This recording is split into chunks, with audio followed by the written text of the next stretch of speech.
Hello, my name is Fox and you're watching Den of Fools. Let's jump right in. Games Workshop have released some new win rates we can compare against our own. The stats were published in a MetaWatch article on Warhammer community on the 22nd of November. They gave win rates till the 20th of November from an undisclosed date, which is roughly 60 days. This lines up quite close to when the balance data slate came out. Therefore, our stats are from the last balance update, the 9th of September, to the 19th of November.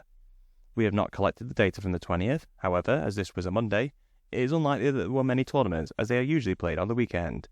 As we take all tournament results from Best Coast pairings, we should track GW's win rates very closely, as they have stated in the past to use BCP as a data source, including the smaller tournaments. GW stated in the article that they have recorded around 200,000 games since the update, whereas we have recorded 90,612. Not all tournaments are posted on Best Coast pairings, which could account for the additional games recorded by GW. In the MetaWatch video, to no one's surprise, they did mention that Aldari will get adjustments in the January date slate. Stu Black, the lead for 40k, also said that they are looking at points and the date slate for the changes.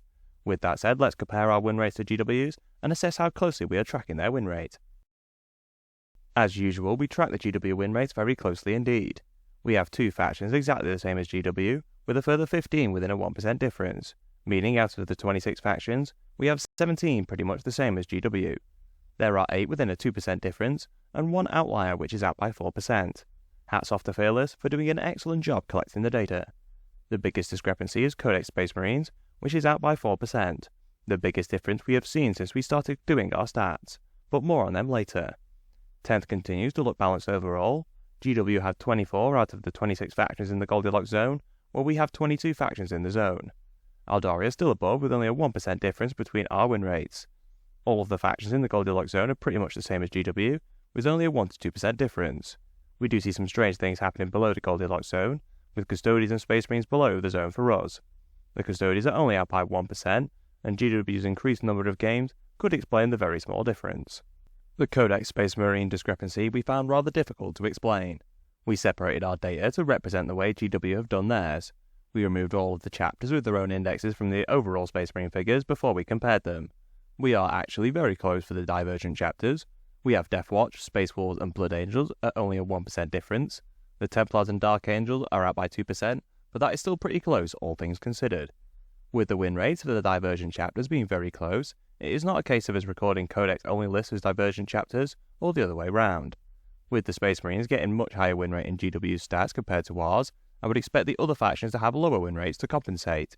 However, we are also very close with all the other factions, with only a very marginal difference. GW do have a lot more games recorded, and if the vast majority were Space Marines, it would push their win rate closer to 50% without affecting the other factions too much.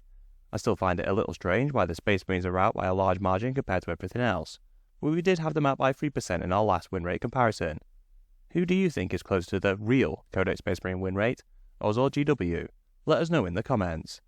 I'm happy to see the game looking very balanced overall, with a few outliers needing some changes.